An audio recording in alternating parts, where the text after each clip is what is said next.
They're not even helping the UK guys they left behind. They're bailing on them and Right? putting their men elsewhere. That is harsh. The Board Game Nation coverage of the 2024 Axis and Allies World Championship from Gen Con is well underway. Last time we brought you tableside for a thrilling quarterfinal match, which means it's now time for the semifinals. Time to prepare to head back into battle as we return tableside at Gen Con for the semifinals of the 2024 Axis and Allies World Championship featuring the Anniversary Edition. Let's make it hot.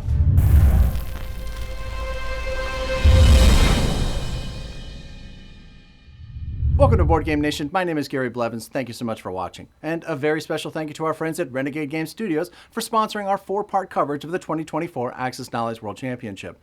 Follow the link in the description to learn more about the full line of Axis and Allies products and so much more. In 2023, Renegade Game Studios sponsored the very first Axis and Allies World Championship at Gen Con in Indianapolis. Specifically, the game in question there was the 1942 Second Edition, and my teammate Doug Thorpe and I were thrilled to take home that very first title.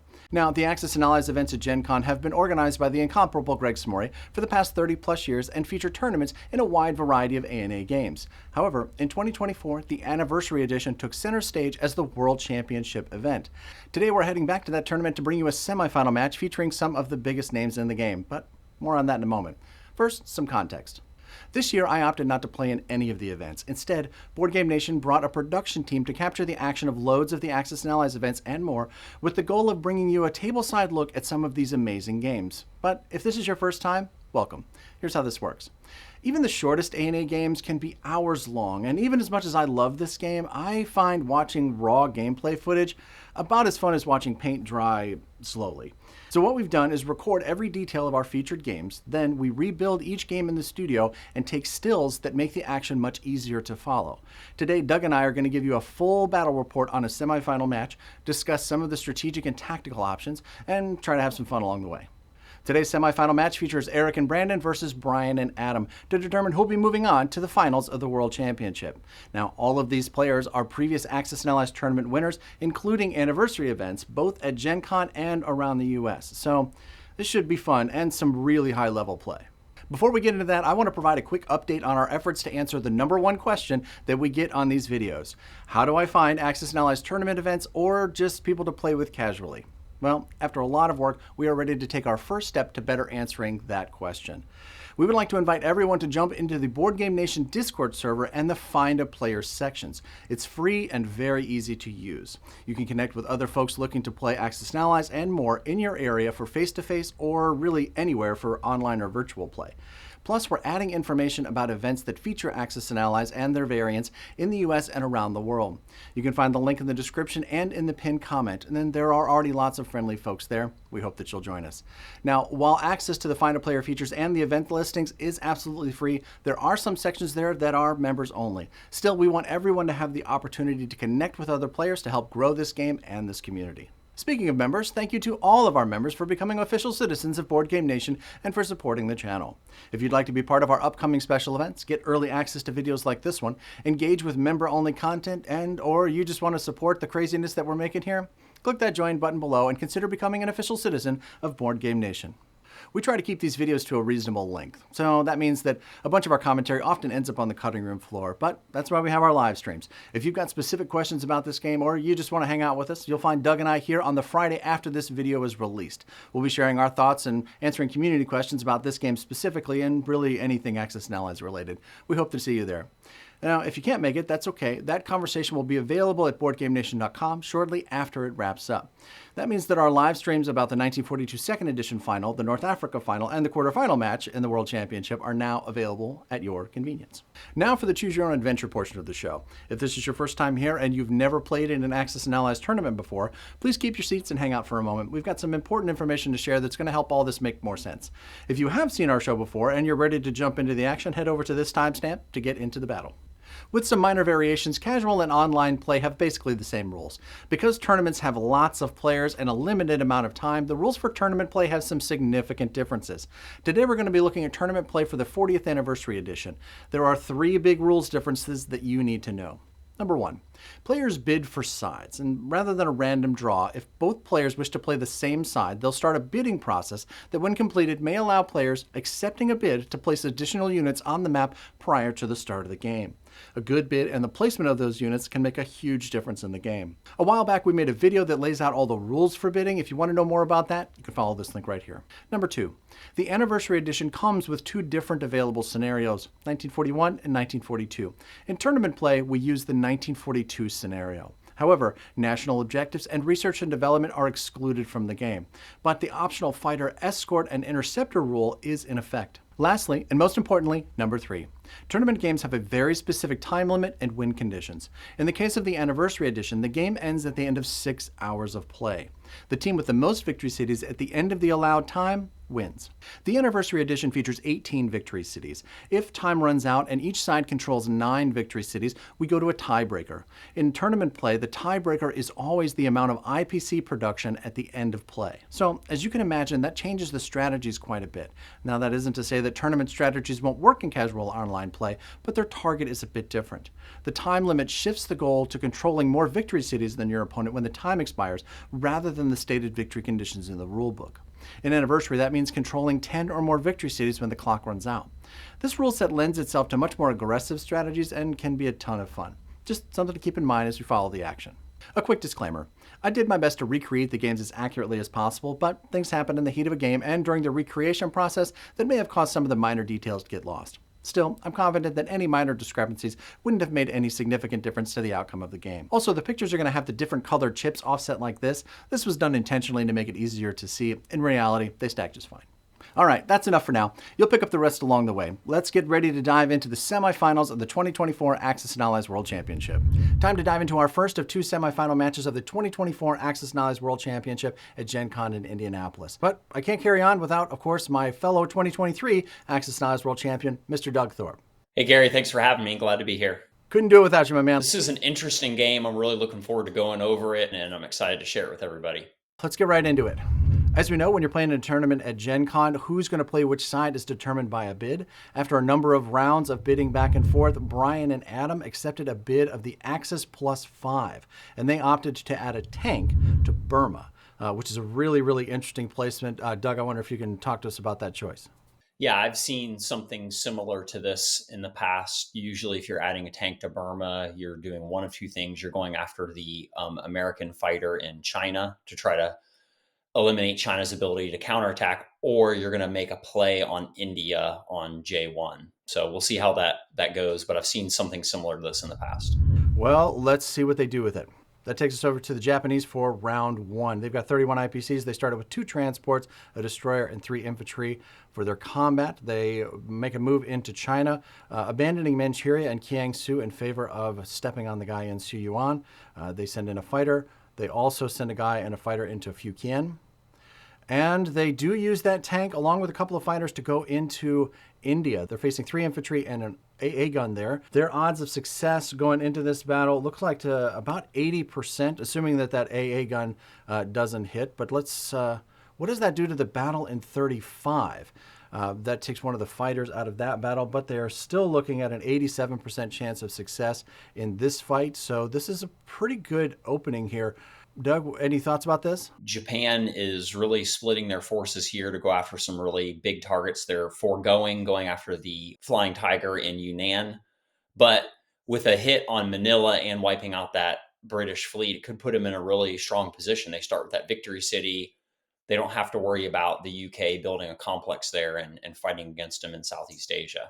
Of course, they've got the battle in Pearl, and they are sending a bomber and a fighter, a destroyer, cruiser, sub versus a carrier, a fighter, and a destroyer. And that is all of their combat. It is a pretty aggressive Japanese opening for sure. They have pretty good odds for all of these battles, and with success in all of them, it puts Japan in a really good position to start the game out. I agree. Let's see how it worked out for them. Let's start with the big one in India. Ooh, that AA gun did take out one of those fighters coming in. That actually reduces their odds of success here to a coin flip. So now they're only 52% chance to win in this battle, but they are able to carry the day there. They do take the territory with a tank and a fighter remaining. And in 35, they are resoundingly victorious, losing no units in that battle. That's a big swing right there in 35. They're successful in all of the Chinese territories as well, and in Pearl. They are able to take out all of the units there and suffer no losses. Holy buckets. That's 86 IPCs worth of losses for the Allied players and only 19 for the Axis. That is huge, huge Japanese opening. I remember when I was putting this together, I was like, if this were me, I would be crying in my shoes. This is brutal. That's exactly the word that was going through my brain. Brutal for the Allies. That's tough round one for the Allies. When we look at their non-combat, the carrier from 51 jumps up to 62 and catches a fighter. The bomber lands in the Caroline Islands. The battleship and a transport come down from 62 to try to reinforce French Indochina and hopefully to be able to hold Calcutta. That's the big question with this move, really, is the Japanese were favored to come into Calcutta. The question is now, can they hold it? And is it worth it to hold it? So that's going to be the battle that we'll be watching for a big chunk of this game. They mobilize their new units. Of course, they all have to go into Tokyo. That leaves a carrier, a fighter, and a destroyer, protecting those two transports in 62. And that is the end of Japan 1. Man, that is a massive opener.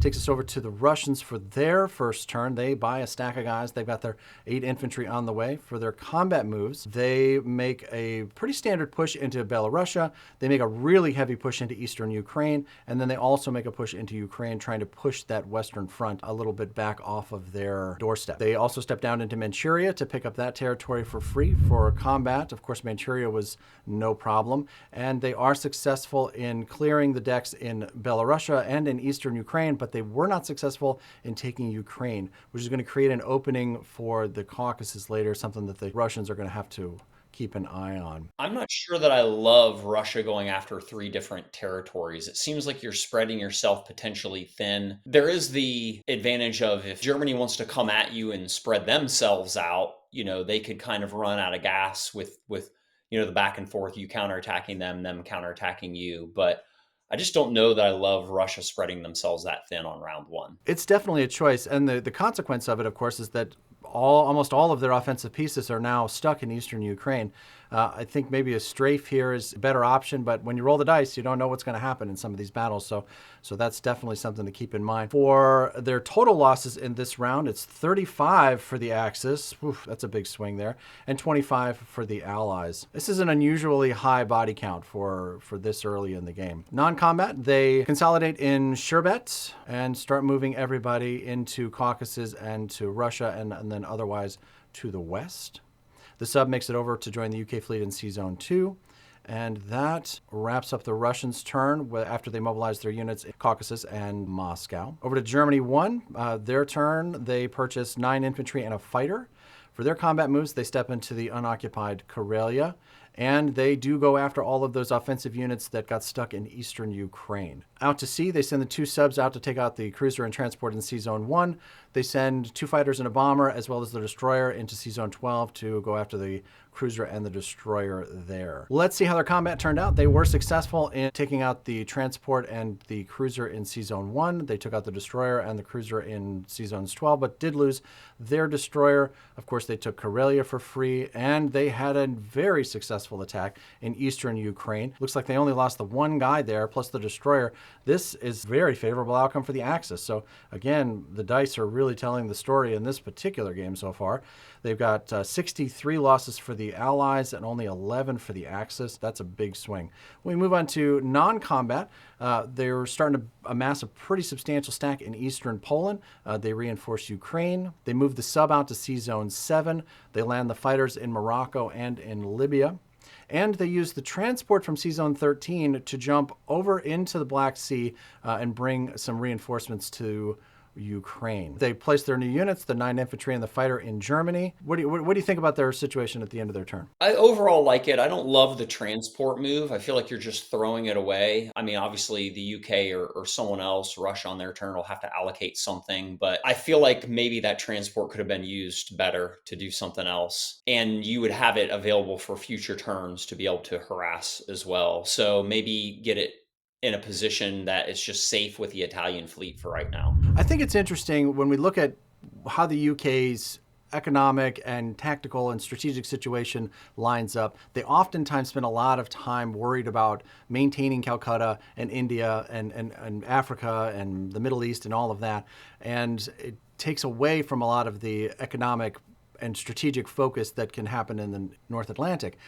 But because they lost Calcutta in the first turn, I think it's going to be really interesting to see, are they able to retake it? Do they spend a lot of time, energy, resources, money to do that? Or do they start pouring everything into the North Atlantic with the hopes of being able to distract the Germans from their objectives? So I think there's a blessing and a curse here, maybe, of losing Calcutta in the first turn. We'll have to watch it and see. So for the purchase, they start with a carrier, transport, and a fighter. For UK's first combat, they've got 3 battles here. They're going to be moving into France, and it looks like the Germans left them a present for free there. That AA gun did not move out of Paris when everybody else left, so the UK is going to be able to grab a hold of that. I don't know how long they'll be able to keep it, but they're going to have it for now. They also go after the fleet in Sea Zone 5 with all of their air units, and that destroyer comes around the Horn in Turkey to take out that undefended German transport. Let's see how that goes. Of course, they were able to take Paris for free. They were successful in taking out all of the units in Sea Zone 5 without losing any units of their own. And of course, the undefended transport went down without a fight. That is a 40-0 IPC material swing. That's a big one for the Allies there. For their non-combat, they bring the destroyer and the fighters into Sea Zone 7 to maintain control of that space. And they flew the bomber all the way over to Moscow. Looks like the fighter from Egypt came up to Caucasus, and everyone moved out of Egypt into Transjordan, leaving one guy in Persia as a blocker for that Japanese tank to stop it from blitzing up into Kazakh or causing any other particular havoc. They also moved the transport around the Cape of Good Hope, and now they're in Sea Zone 28. Normally, the fighter that starts the game in Australia moves up to Calcutta to help defend that space, but obviously that's not an option here. So it heads over and lands in French Madagascar, which will give it some interesting options from there. They mobilize the carrier into Sea Zone 7, and the fighter, of course, needs to stay in London, but they mobilize the transport into Sea Zone 2, where it is going to be susceptible to some air attacks from the Germans. That German bomber can reach, but it will mean that it has to land in Norway. I don't know if the UK players did this on purpose or not, but it certainly is a juicy target for the Germans when it comes around to their next combat. The subs are sitting there too, but I'm pretty sure the Americans are going to be able to take care of them on their turn. That takes us over to Italy. For their first turn, they buy 2 infantry and an artillery. So when we look at the Italians' first combat round, they are moving up into Paris to clear out the guy there and to retake that stolen anti-aircraft artillery. They're also sending their fleet along with the fighter into the Black Sea to take out the UK destroyer, and they want to visit the pyramids in Egypt, so they're going to send a guy over there. It all turns out pretty well for them. They took no losses this time. They picked up 11 IPCs worth of Allied material and lost none of their own. For non-combat, that fighter lands in Ukraine along with several other Italian forces, and it looks like a tank is starting to move its way towards the east. So it looks like they're moving towards that eastern front. They mobilize their guys into Rome. And that takes us over to the Americans' first turn. Doug, can you talk us through it? America decides to purchase 2 carriers and a fighter. We've seen this type of purchase before. It's a really good option as far as bolstering your Navy. For combat moves, they go after the 2 subs off of the northern coast of Canada with a destroyer and the 2 bombers to get rid of that, clear that out so Britain doesn't have to worry about it. And they do a pushback into Sea Zone 53 to retaliate against the Pearl Harbor attack. The result of those combats are they win outright in the north. No sub-retaliation. We've seen a lot of that lately, but they're able to wipe that out. And then they win really strong in Sea Zone 53 also. They only lose a sub there and clear out the rest of the Japanese Navy. So pretty big losses for the Axis on this one. Yeah, the Axis lose a whopping 38 in that battle. So yeah, this is a big one. For non-combat, they grab the guys off the East Coast and swing them through the Panama Canal, making it really clear that they're going for Japan first. This is a KJF strategy for the Allies. Off of the West Coast, they start consolidating everything in Sea Zone 56 to land all their fighters on their carriers. They bring the destroyer up from off the coast of Panama, and they move the 1 bomber out to Hawaii and the other 2 bombers to the western United States, starting to queue up for putting pressure on Japan and really seeing what they can do in the Pacific. They mobilize their units, put the 2 carriers out, which gives them 2 carriers, and then the 3 fighters that they moved there. So they have 2 fully loaded carriers, a transport, and a destroyer ready to go off of San Francisco. And then we're on to China. Now, an interesting thing about China is as the Axis, you want to try to keep them only placing a few units. So Japan attacked 2 Chinese territories, which would have reduced China to 2 unit placement because you get 1 infantry per 2 territories for China. But because they vacated Manchuria, Russia was able to step down and capture Manchuria. So now China is going to get 3 units, which is pretty significant. I feel like when you're getting squeezed as China, the difference of 1 infantry unit is pretty big and it adds up in the long run. For their combat moves, they press into Fukin with 3 infantry in the fighter, trying to get that, and there's 2 infantry there to defend. They're successful. They wipe out the 2 Japanese infantry and only lose 1, so they capture that. Japan loses 6 IPCs and the Allies lose 2, according to Gary Math. It's very technical. I wouldn't expect you to really be able to follow all of that. Nobody understands it but Gary. It's just too complicated. That's right. That's right.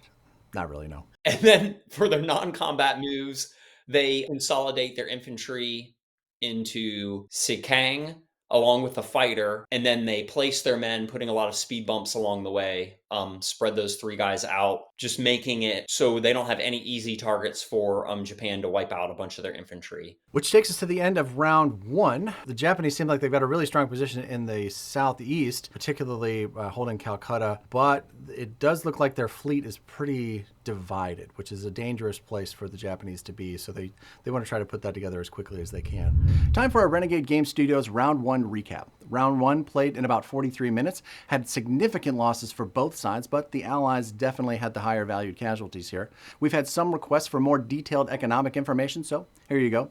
This chart shows the starting IPC production for each power, how much they're currently holding, and what their production level was at the end of the round. That last number can be very important at the end of the game. But this is the most important number. With the capture of Calcutta and Leningrad, the Axis have jumped out to an early lead of 10-8.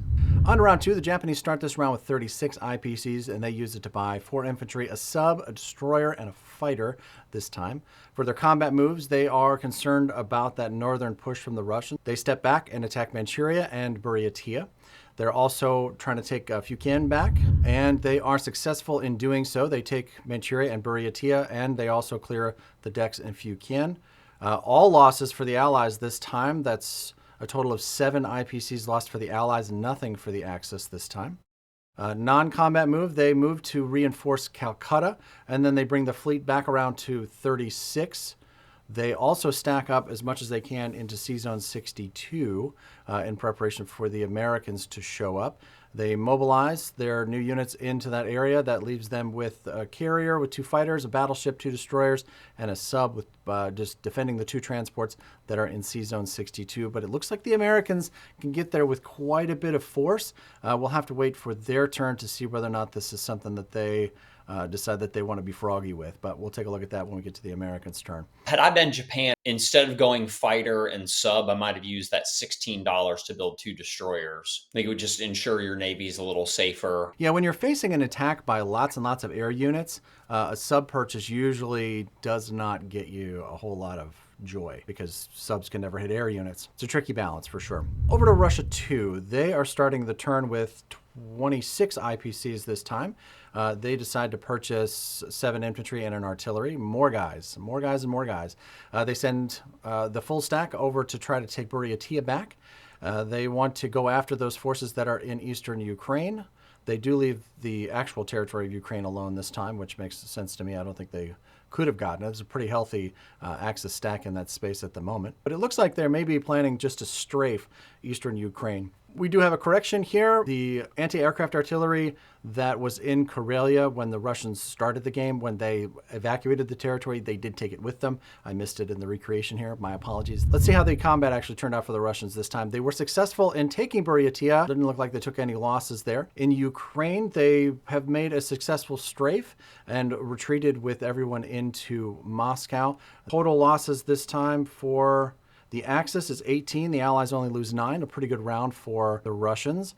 And for non-combat, they basically consolidate in Stalingrad and in Russia and brace for impact is really kind of what they're doing here. That Russian sub is starting to make it down towards the Straits of Gibraltar. They mobilize their new units. They split them between Caucasus and Moscow, and turn the action over to the Germans for their second turn. They purchase 11 infantry and a tank this time. Their combat moves, they do send the bomber up to pick off that UK transport, which is going to obligate that bomber to land in Norway, which is going to be an interesting place for them to be. Otherwise, on the Eastern Front, they picked up the Archangel territory for free, and they moved into Belarusia. They're successful in Belarusia, and they did lose a guy, but they picked off a guy, so it's an even push. Plus, they got that transport for free.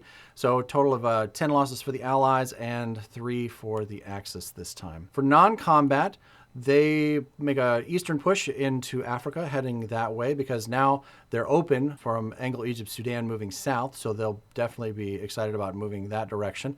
Otherwise, everything is moving towards eastern Ukraine, and they make a big stack there in eastern Ukraine. They want to try to hold the center of the board, which is good and risky at the same time, but it seems like they're going to be able to hold it. They've got a lot of material there, plus the AA gun that they were able to steal from the Russians on the first turn, which is always a nice bonus. They also have to defend the bomber in Norway, so they move up there with 3 infantry and 3 fighters to try to hold that space. Doug, I wonder what you think about this. I think it's a little risky for the Axis, but it doesn't seem odds-wise that the Allies, I mean, they'd have to go in with 2 land units, 3 fighters, and a bomber. It doesn't seem like odds-wise the Allies would have a very good chance of hitting that. The opportunity is you get most of the German Air Force, which is a huge opportunity, but you also have the potential to lose a lot of the British Air Force. So be interesting to see what the odds calculator says on that. I think it's really tempting for the Allies, but I just don't know with only 2 ground units to cover yourself that's a great attack there. Yeah, so I think the Germans did the best that they could here to defend this space. I think this is probably what I would have done. I think I'd have gone after that. I love a free transport. I'm a sucker for a free transport, I'm not going to lie. So I probably would have done it as well. That is the end of the German second turn. Over to UK 2. They are purchasing 2 transports and 2 fighters this time. For their combat move, they do go after those forces in Norway with everything that can reach. That's a battleship, an infantry, artillery, 3 fighters, and a bomber. They're going to be facing 3 infantry, 3 fighters, and a bomber of their own. So this is not a real favorable battle, but if you even get halfway through this, you can cut into some pretty serious German material, but you are putting a lot of Allied forces at risk here. So this is a risky attack, but calculators, as we see, don't always tell the whole story. This may be a tactical choice here. Doug, I wonder what you think about this. The high risk, high reward. If you are successful and annihilate a bunch of the German Air Force, it's great. And you could tell by their 2 fighter buy, they're probably going to go with this, right? But it seems like it's really, really risky for the Allies. I honestly don't love it. But the first 4 hits that the Allies put on the Axis are taking either a 1 and 2s out of play, where as soon as the Axis hit the Allies twice, then you're into their 3s. So, you have more hit points as the Axis, and you get into the Allies' higher numbers faster. It seems a little too risky. Yeah, I'm kind of with you there. The UK decides to make this a pretty risky attack in Norway, but opts not to make this attack into Egypt.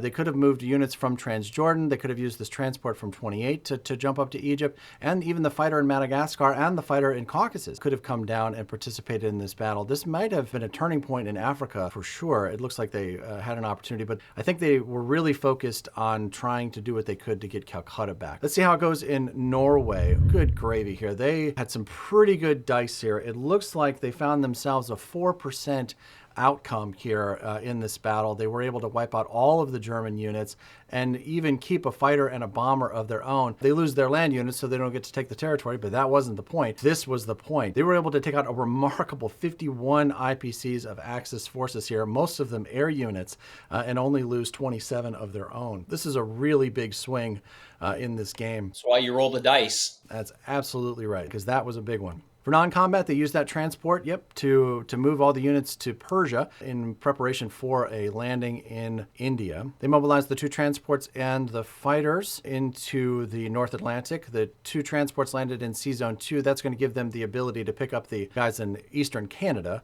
on their next turn and get those guys into the game. But it looks like they've got an extra fighter now that they didn't expect to have, so they actually have one land in London rather than on the carrier in Sea Zone 3. Over to Italy 2, they purchase 4 infantry for their combat. They step into Transjordan, and that is all. They're, of course, successful in taking that with no problem. For their non-combat, they continue to move to the east. They are reinforcing the Eastern European space. They use the transport and the fleet to move some units around into Transjordan and create some additional pressure there.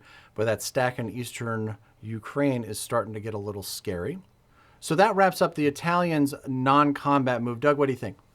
Yeah, interesting they chose to vacate Paris. I kind of understand on one hand because you don't want a bunch of bombards and air coming at your land units and annihilating them, but Britain only has one land unit that can get there, a tank right now. So you get some shots at those air units. So I kind of understand why they do it, but I think it's an interesting choice. You're just kind of setting up a situation where you might allow Britain to land in Paris for free again. The Italians mobilize into Rome and turn the action over to the Americans. Doug, you want to take us through this one? Yeah, the Americans choose to buy 3 fighters and 1 transport. For combat, they decide to go for it. They go for the fleet around Japan, as well as making an attack with their bombards into Iwo Jima.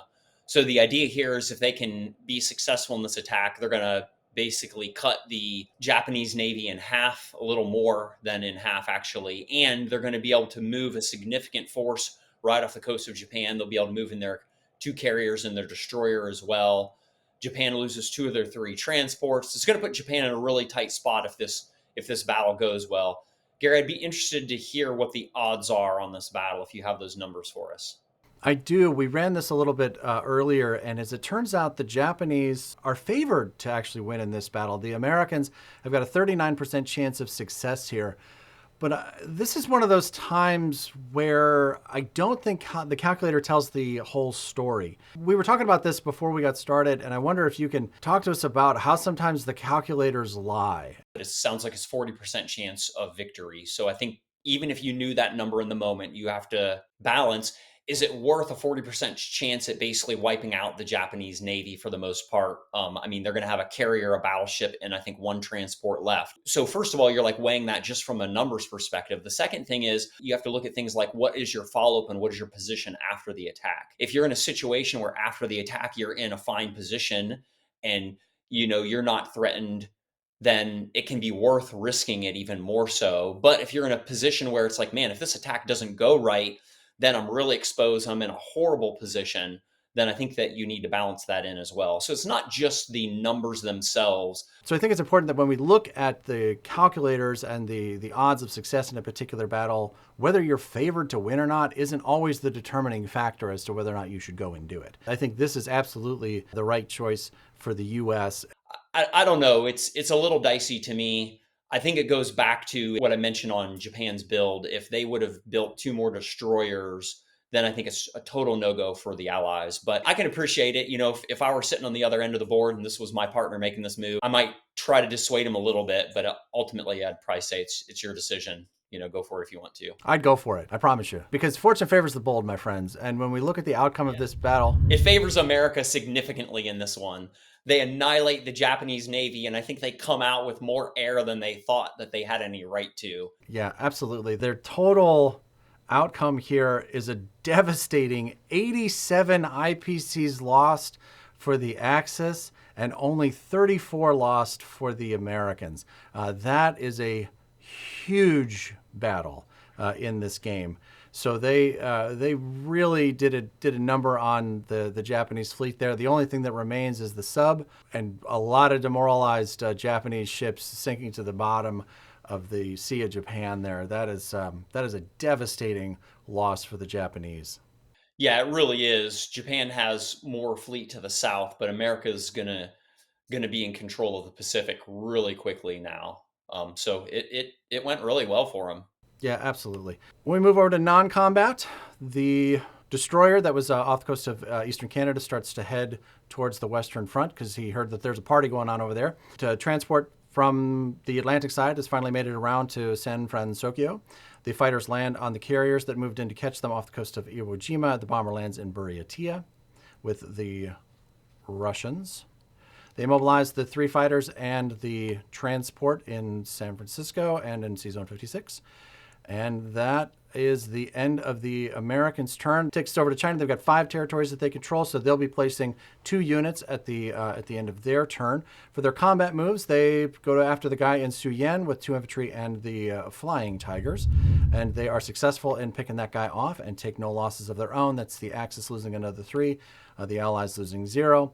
For their non-combat, they move the fighter to Ningxia and a couple of guys there. They mobilize the 2 guys, one in Hubei and one into Suyang. And that is the end of the second round of play. That round was a giant turning point for the Allies. I felt like the Allies were in a lot of trouble in this game, but a successful attack on Norway and then the successful attack against the Japanese Navy, I think really leveled the playing field and gave the Allies a chance in this. So fortune favors the bold, as Gary said. It worked out well for them. Some great moves, and yeah, they're in this game. I think that the Axis are all of a sudden finding themselves in a bit of trouble here, where they were really in the catbird seat at the end of the first rounds. Now, man, they're really trying to find a new way to victory. Our round 2 Renegade recap shows us that this round lasted about 54 minutes, still a good speed for tournament play. Combat losses this time were weighted 2-1 in favor of the Allies. Still, the Axis are picking up some economic steam, taking the edge over the Allies. That might have something to do with the 2 extra victory cities that they're still holding at the end of this round. Takes us to Japan 3. What are they going to do with themselves? They are trying to find a new path, and they are going to use their newfound territories in the southeast to try to turn the tide. They buy 2 industrial complexes on Japan 3, as well as 2 infantry. For their combat moves, they try to take Suyen back. They're facing 3 Chinese infantry there. They are going after Yunnan, and they're also going to pick off the UK transport in 34 just to eliminate that as a problem later. They are successful in Yunnan, but lose all of the guys in the fight in Suyen. That is an unfortunate and expensive and difficult to replace set of units there in northern China, which makes me think that that battle was probably ill-advised. I don't know that I would have done that, but that's what they did, and they pay for it. The Axis lose 9 IPCs worth of material with the 3 Japanese infantry, and the Allies lose the 2 Chinese infantry and the transport. For non-combat, they are trying to hold a party in Calcutta and try to hold on to that in the face of a pretty significant UK force. That bomber returns to Japan after its failure in Suyen. The sub heads out of 62 down to 36, and it looks like they are trying to batten down the hatches in Tokyo and in Calcutta. They mobilized the 2 industrial complexes, one in India, one in Burma, and the 2 guys go into Tokyo, taking them up to, looks to be 8 infantry there. Over to Russia's third turn. They use their 24 IPCs to purchase 8 more guys. They do like a big stack of guys over in Moscow. For the combat move, they make a soft push into Archangel, and they send the full stack of guys from Buryatia down into Manchuria. And they, of course, take Manchuria for free, and they do take Archangel when taking no losses. The Axis lose the 3 IPCs, Allies lose 0. For non-combat, the air units move on back to Moscow. That Russian sub is getting dangerously close to those Italians. We all remember the story of my Russian sub against the Italian fleet. Yes, it went great. I seem to remember there was they sing songs about the valiant loss of that sub and the no hits that it scored. Moving on, we see that it's time for them to mobilize their units. They split them between Moscow and Caucasus, and we turn it over to the Germans for their third turn. Time to buy some tanks. When we look at the Germans' combat move for their third turn, they start by blitzing the tank through Africa. They pick up Anglo, Egypt, Sudan, and Eastern Africa, but I think they've got some interesting choices here on their eastern front. Doug, I wonder if you can talk us through what you think. I think they have a good chance at Stalingrad here. I mean, you can take in 6 tanks, 3 fighters, 5, 6, 7, 8 infantry. We did run the numbers on this after we were looking at it, and Germany has a 97% chance of success, and they're going to have, what did you say, about 5 tanks left over on average? Yeah, that's the average survival here is 5 tanks. So but then Italy follows up, and they can move 2 infantry, 2 armor, a fighter, plus whatever they can bring in with their transport, another 2 infantry or something. So I think maybe there's a missed opportunity. Now, Russia counterattacks, they have a bunch of 1s. I know Britain can counterattack from the south also, but it just seems like there's a missed opportunity here. particularly if all of Italy and Germany are moving that direction to try to get that victory city, because it's going to open up the path through Persia if the UK wants to go in. I also think it's interesting to note that giant stack of men that was built on round one that are sitting in Poland right now. If those had been tanks, Germany would be advancing into eastern Ukraine with a stack of 5 or 6 men and another 5 or 6 tanks. Hindsight's 2020, but it seems to me like there's a good opportunity for the Axis to really put the put the pressure on Russia here and just get rid of that giant stack of guys that's in Caucasus. Really cut Russia in half. Yeah, I think you're right. But they didn't do it. Instead, what they did for their combat move on the Eastern Front is they just made a light push into Archangel. 3-3 are the combat losses there. Non-combat, they make some softer pushes into Africa, but then continue to build the big stack in Eastern Ukraine. You can follow the line of infantry all the way back to Berlin. So they're waiting for that wall to make it all the way into place, apparently. They mobilized the 7 tanks, which they hope will catch up with that wall when it gets there. They placed a couple guys into Karelia as well. Which takes us to the UK's third turn. They are buying 6 infantry and what I believe, is their 4th transport, which is the full complement for the UK. They've got a production capability of 8. That's a significant landmark in that northern fleet. And they use it to send the bomber over to do an industrial raid in Karelia. There's no AA gun there, and in this game, the complexes do not get an automatic fire, so this is just a free run on that complex. They do decide to take Norway with the lone land unit that they did have with that tank, so they're going to pick that up for free. For non-combat, they use the transports in C-Zone 2 to pop over to Eastern Canada, pick up the guys, bring them over to London. They landed the fighters into Russia and Caucasus, moving everyone, except for one guy, into Caucasus and to Moscow. The Persian guy is just there as a speed bump for that Japanese tank. So now, if there was a door that was open for taking Caucasus, it is certainly closed, at least for now. So we'll have to see how that develops. They mobilized the new units, the transport into 3, the rest of the guys into London, of course, which takes us over to the Italians for their third turn. They are going to purchase another set of 4 infantry. For their combat, they go after the guy in Persia, and they are successful, but they lost a guy, so trade 3-3 there. Non-combat, they made an interesting choice here to send the Italian fleet out of the Med to join the Japanese fleet in C-Zone 35. I think that they're seeing the U.S. fleet as a significant threat. Doug, what do you think about that? I don't really like this move. I mean, I think it's a foregone conclusion that if America wants to overwhelm the Japanese fleet, they're going to. So I don't really see what benefit it is. I feel like it just takes one of Italy's biggest assets, their fleet and their ability to harass Russia, just kind of out of the game a little bit, out of position. So it's like, what is Italy going to do now? I guess they're building stuff and securing France, but they're saying we're not going to help Germany pressure Russia anymore. And I don't know. I don't love it. It doesn't seem like it's enough help to the Japanese fleet, and it puts them completely out of position. Yeah, it certainly is. Certainly is a tricky play. We'll see how it plays out for them. For the rest of the Italian non-combat, they continued to push towards eastern Ukraine, and then they moved a couple of guys into or towards Berlin. They mobilized their 4 infantry into Italy. Gives them a pretty good stack there now in Rome with 6 infantry. Over to the Americans for their third turn. You know what they need in the U.S.? They need another carrier, another fighter, and another bomber. I love it. I thought you might. For their combat this time, they decide that it is time to party in the Philippines. They go after Manila and the Caroline Islands with the fleet that was hanging out in C-Zone 59. They got pretty strong odds in both of those battles, and the odds hold true. They do lose a guy in Manila, but they are able to take all of those territories. They took out 3 of the Japanese infantry for a loss of 9 and lose 3 IPCs in return.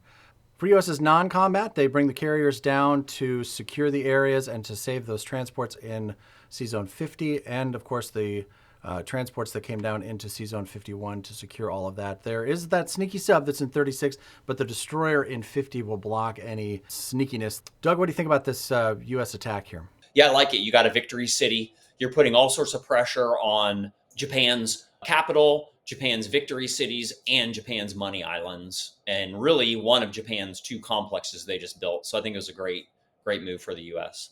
Yeah, this is kind of the ultimate fork here, right? Like you've just taken control of the center of the board and you've got access to a lot of different really juicy targets. Over to China for their turn. They have 6 territories, so they're going to get 3 guys this time. For their combat, they go after the infantry and the tank that's in Yunnan with the fighter. And they picked up Shanghai for free. As it turns out, they also got Yunnan for free. They got the infantry and the tank. They took no losses. So that's handy. For non-combat, they land in Suyang. They mobilize and sprinkle the guys across the center of China. And that takes us to the end of round 3. Back to our Renegade recap for the round 3 totals. This round played in about 52 minutes and was by far the most peaceful, though it seems the economic strength is moving back towards the Allies along with the victory city count. With the capture of Manila and Shanghai, the Allies moved back into the lead 10-8.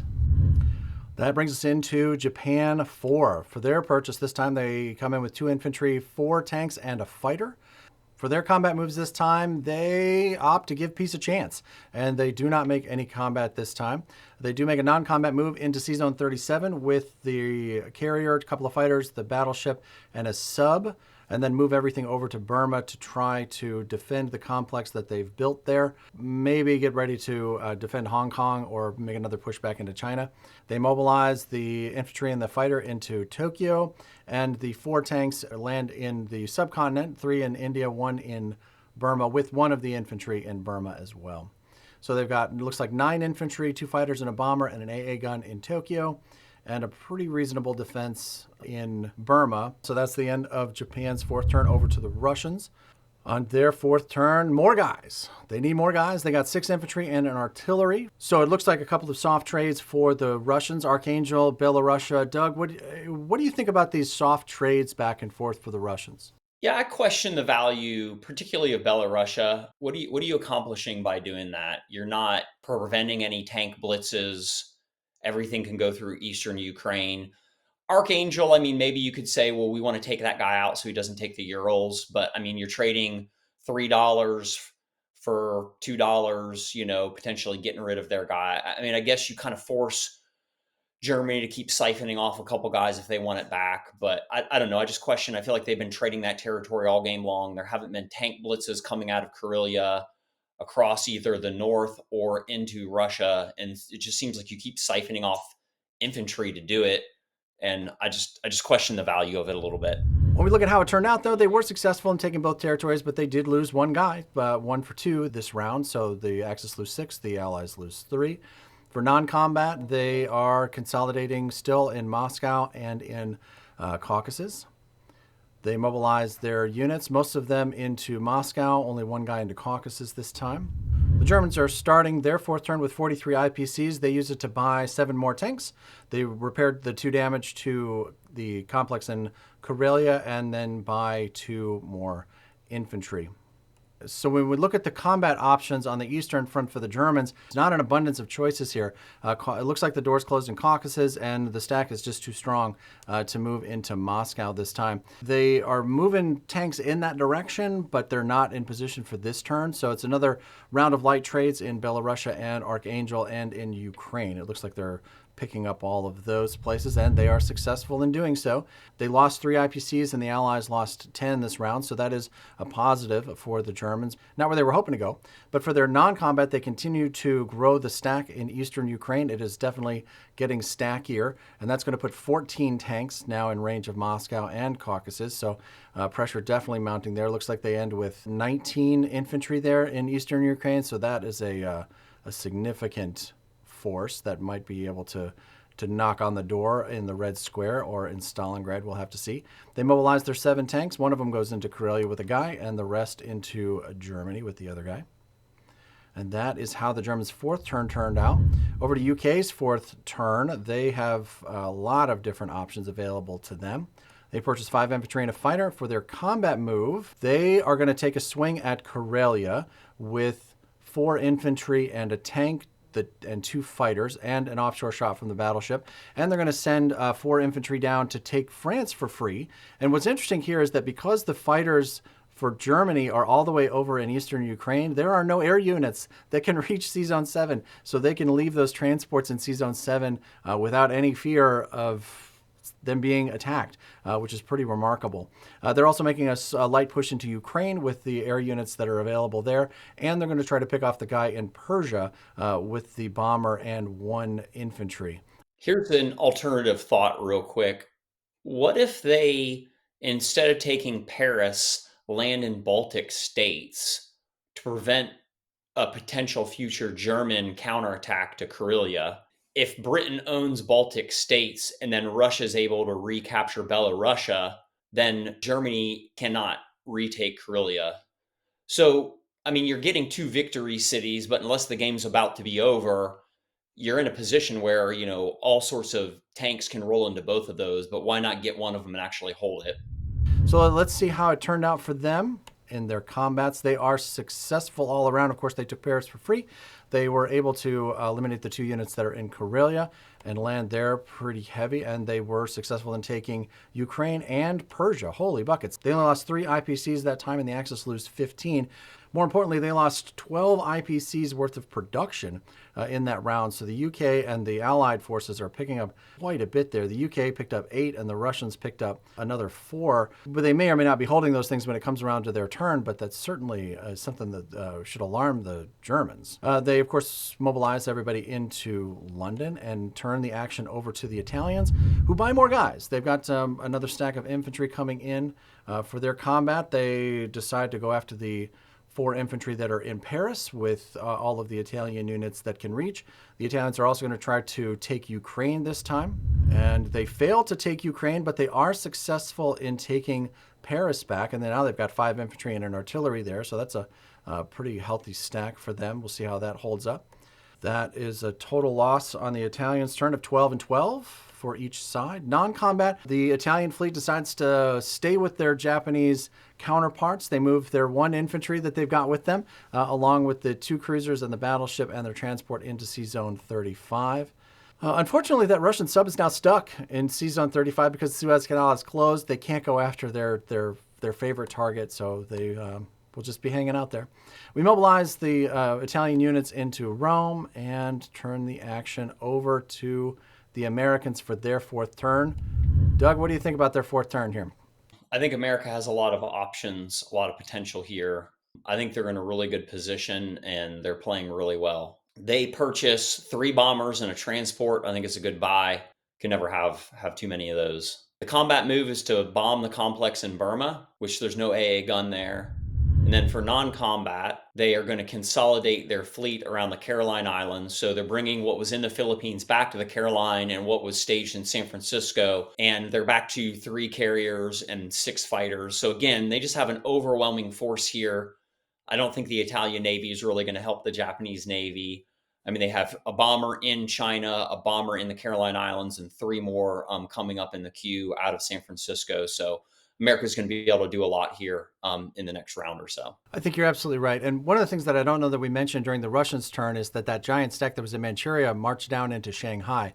The Chinese had already liberated the space, but now with the additional 6 Russian infantry there, the idea that the Japanese were going to be able to swing back around with their last transport to be able to try to reestablish some kind of foothold in China, that definitely closes the door on that. And that Russian stack is only 2 steps away from being able to do the same thing in Hong Kong. So the Americans are pretty dominant in this space here, but they're not in this space alone. We've talked in the past about the value of having multiple powers in the same theater of combat, and this is a really good example of that. So now you can have the Chinese moving, you can have the Russians moving, you can have the Americans moving, and that's a 3-to-1 ratio. The Italians are here too, but they've only got 1 infantry. So even if you say it's the 3-to-2 ratio of who's going to be able to move, you're talking about initiative, you're talking about controlling of spaces and possible paths to success. They mobilized the 3 bombers and the transport on the western coast there, and that takes us to the Chinese. The Chinese here are going to get 4 infantry, which is the most that they've been able to generate this entire game, and that's going to make a big difference when it comes time to mobilize. They step everybody into Fujian. It's unoccupied, so there won't be any rolling, so they take that for free. For their non-combat, they move the air units into Hubei with the American bomber that's also there. They mobilized the 4 infantry into Hubei and into Yunnan. So the Japanese could step into Yunnan here if they really wanted to, but the counterattack is pretty strong, plus their attention really needs to be focused on Hong Kong. which takes us to the end of round 4. The round 4 Renegade recap shows us that this was a very fast round at just under 43 minutes and had a very low casualty rate. But that hasn't stopped the Allies from pouring on the economic pressure, and with the liberation of Leningrad, they're really putting the squeeze on the Axis to make something happen in round 5. Over to Japan for their 5th turn. We're going to see if they can find a path to victory here. They purchased 4 more tanks and 3 infantry. For their combat move, they decide that it's time to attack the outback. They send their battleship, a transport with a guy and an artillery, and 2 fighters to attack the 3 infantry and the AA gun that is there. Their odds of success here are a big 79%, unless that AA gun hits. And it does. Unfortunately, that takes their odds of success down here to a coin flip. They're at 52%. They did lose that fighter and then everything else. The Allied AA guns are on fire this game. They absolutely are. They seem to be hitting every time that they roll. One fighter retreats. They only took 1 Australian soldier with them, so that's a loss of 17 versus 3. Non-combat, they can bring the rest of the fleet down there and hope and pray that the Americans have something better to do. An important note here, during the purchase units phase, they opted not to repair the damage to the complex in Burma. Instead, they put the money into the tanks and the infantry, 3 of which are going into India, and then the rest up into Tokyo, adding 3 infantry and the tank there. That brings their infantry total up in Tokyo to 12, with a tank, 2 fighters, and a bomber, and of course the AA gun on the defense.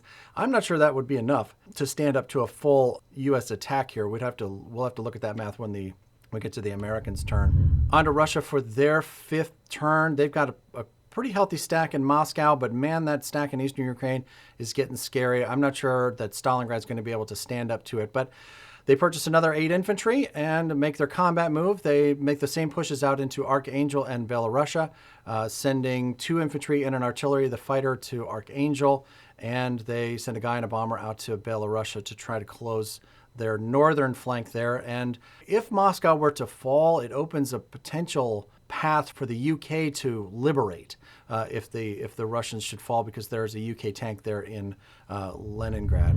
When we roll the dice, as it turns out, they were successful across the board. They lost 1 infantry, but took out 3 of the Axis. For non-combat, as predicted, that stack moved down from Shanghai into Fujian, and they opted to evacuate Stalingrad.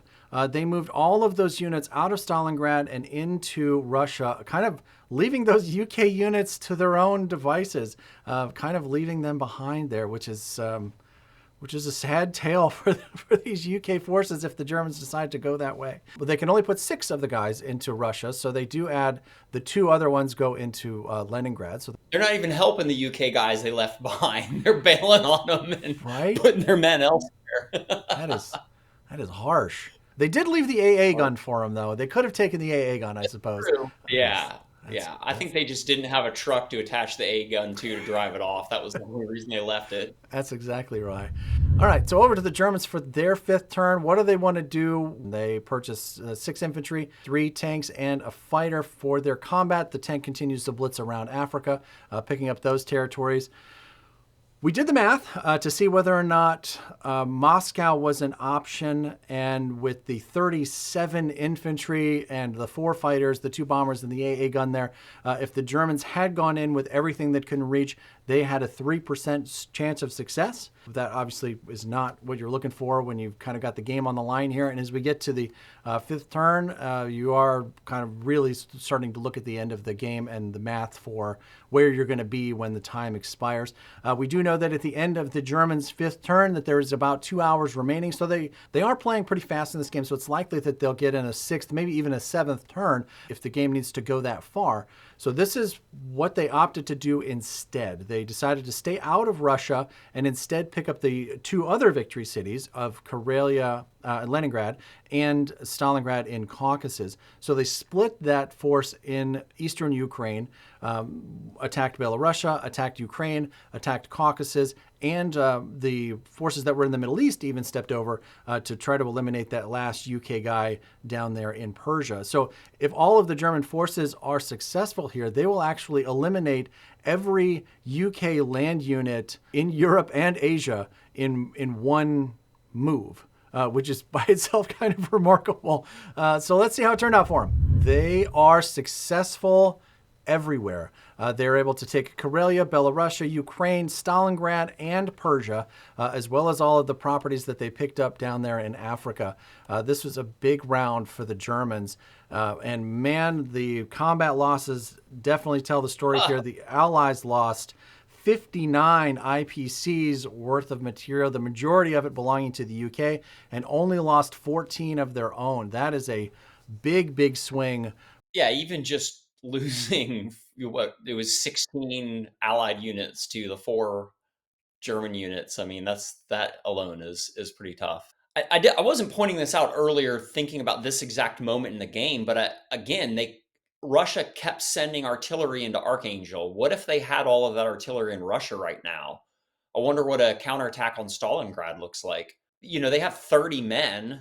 They could soak hits all day long. If they had, 3 or 4 artillery in Russia, it seems like they could just go into Stalingrad and roll over them. It was probably about the best thing that Germany could do at this point. I feel like they got to the door of Moscow and ran out of gas. I don't really know what other option that they have at this point, so it's probably about as good as they could do. They mobilized their 6 infantry, 3 tanks, and the fighter, trying to slowly rebuild that German air force. At the end of the Germans' 5th turn, they collected 45 IPCs, which is definitely a new high for them. And they picked up 2 victory cities, which are obviously how this game is decided. So I think the Germans are doing well. I think the Japanese are struggling over here. And so it's really going to come down to these next couple of turns for the Allies. Are they able to recapture some of the victory cities that they're losing in the European theater and capture additional ones? Or are the Axis going to be able to kind of parry some of the Allied strategies here? We'll see how it goes. Over to UK for their 5th turn. They are buying more guys for those transports. It's a 4-4 purchase, 4 infantry, 4 artillery. For their combat moves, they are going after Leningrad. There's only 5 tanks there, and they think that they can take them out with the 6 infantry, the tank, 4 fighters, 5 fighters, and a bomber. There is an AA gun there, so they are going to get a chance to roll at that. That is their only combat this time. That AA gun hits again. Man, the AA guns in this game are absolutely on fire. Yeah. They are able to clear the territory, though, even with the loss of that fighter. And combat losses, man, they did it with some gusto. They only lost the 2 infantry and a fighter, and they were able to take out all of the German tanks there. The Germans have 4 tanks in Caucasus, not 5, my mistake. But still, they don't have them there anymore. They're all gone now. For the UK non-combat, those fighters and the bomber make it back to Russia, and then a couple of fighters back into Sea Zone 5 to defend the fleet there, because now it looks like there's 4 fighters that would be able to reach that fleet there in Sea Zone 5, so they're going to want to keep an eye on that. The guys in Australia, they are still laughing at the Japanese off their coast, so that's what they did during their non-combat phase. When they mobilized, all those shiny new land units are going into London, and they are eyeballing several victory cities on UK's next turn. Over to Italy for their 5th turn, they purchased more guys. They got themselves 5 more infantry. They're collecting 15, so they are buying 5 guys a turn. For their combat, and this is something you don't see very often, they send 3 tanks and a fighter up to attack Karelia. You don't normally think of the Italians taking Leningrad, but that's what they did. They were successful in taking out the UK units that were there, and they waved the Italian flag over Leningrad, which is not a thing that you see all that often. They were successful in taking out 14 IPCs of Allied material, losing 10 of their own. For the Italian non-combat, that fighter in Karelia goes back and lands in Berlin, and then the rest of the units move into Paris to defend there. I caught this in the live play of the video. The Axis players had intended to conduct combat here. They had intended to send the battleship, the cruiser, with the last Italian soldier down to try to take a swing at Sydney, but had forgotten. So they left them sitting in 39 with the battleship, the cruiser, and the transport with the guy on it. The other cruiser went from 37 over to 48 to block the U.S. Navy from being able to move their sea units into Sea Zone 39. Obviously, the air units will be able to fly over, but it stops the battleship and the carriers and the destroyer from being able to get over there. So that is what happened at the end of the Italians' turn. They are with the rest of the Japanese fleet in 39, but it's looking a little precarious. Of course, they mobilize everybody else into Rome and turn the action over to the Americans for their 5th turn. Doug, you've been taking us through the rest of the Americans' turn. Why don't you take us through this one? Okay. So America's in a pretty good spot. They decide to purchase 3 bombers. That's the right move. Getting late game, you need to continue to project force. And at this point, Navy that you build is just not going to get into the game in time. America goes for Borneo with an amphibious assault and then flies all of the air over to just clean up the rest of the Japanese Navy and the vast majority of the Italian Navy. So this is a pretty interesting move. You're probably highly favored with the attack power you have, but you're going to lose a lot of your air as America.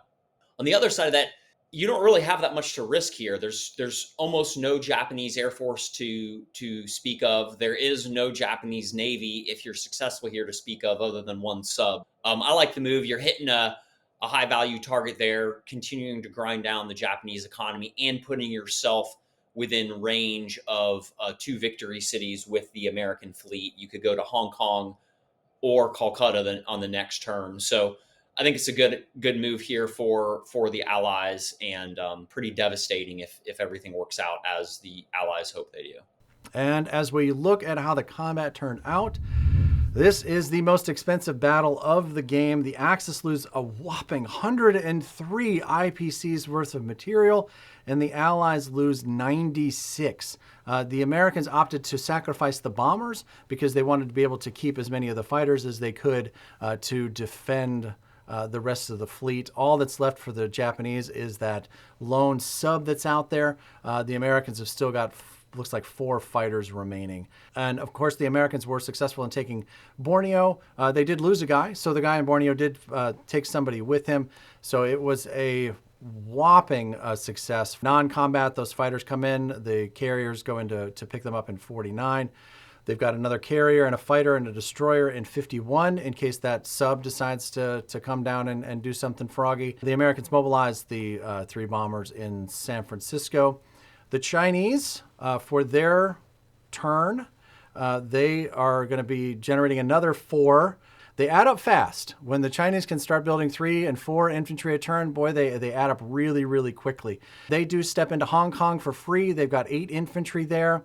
Non-combat, they go to step in and defend Fujian with 4 infantry and the Flying Tiger. I will say, normally at this point in the game, it is very unusual for that Flying Tiger to still be alive. And I think this goes back to the original question that we asked at the beginning. When the Japanese opted to take Calcutta on the first turn rather than taking out the American Flying Tiger that starts the game in Yunnan, the question we asked at the beginning was, is it worth it to take Calcutta in the beginning and then to try to hold it?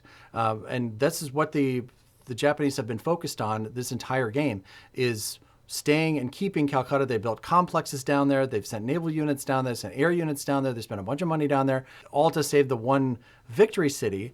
But now they've lost Shanghai. They've now lost Hong Kong. They lost Manila. So I don't know. So I guess I will leave that to the viewers out there. Let us know in the comments whether or not you think it's worth taking Calcutta on the first turn, or is it better to reinforce and wait for the Americans to show up.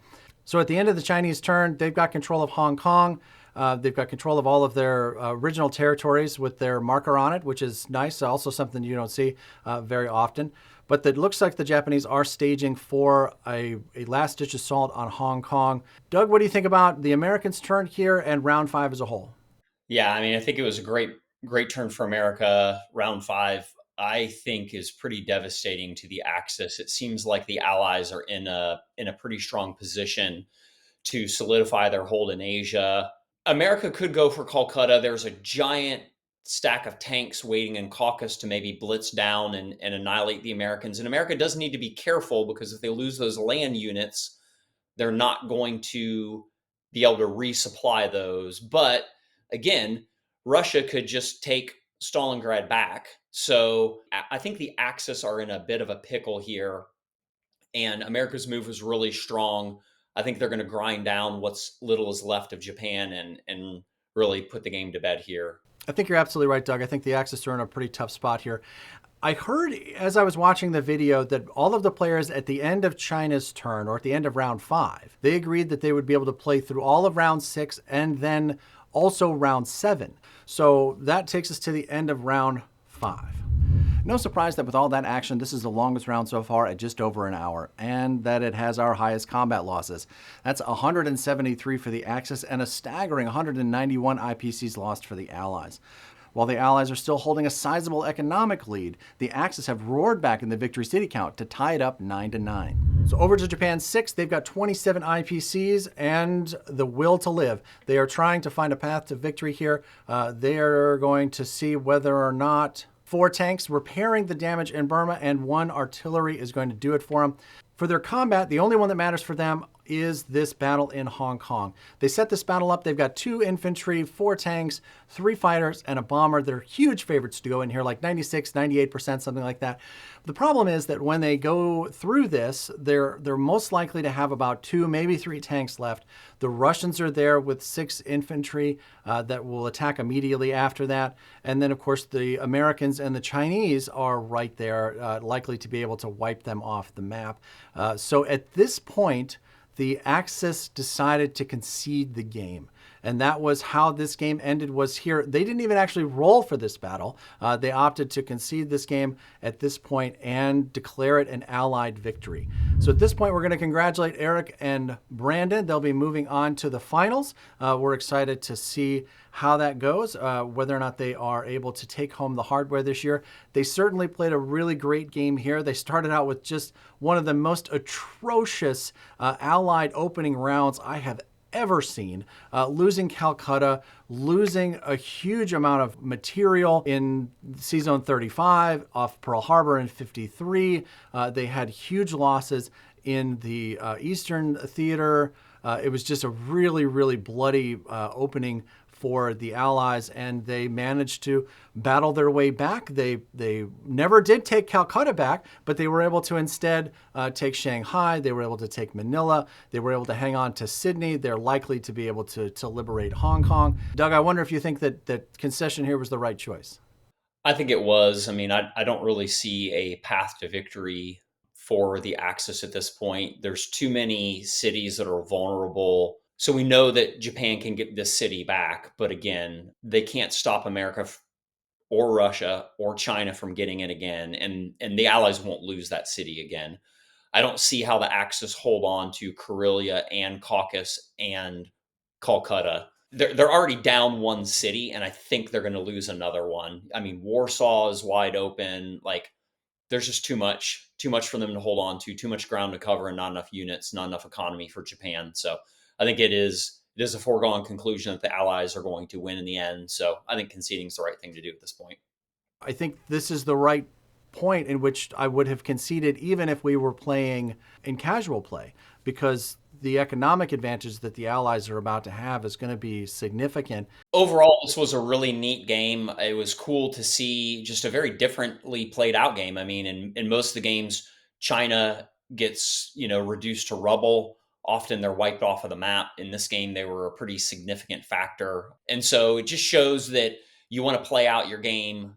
Dice can go one way, then come back and go the other way. And you want to stay in it and keep fighting and play on. The Allies played a really strong game here. I don't think they made many mistakes, none that I'm seeing anyway.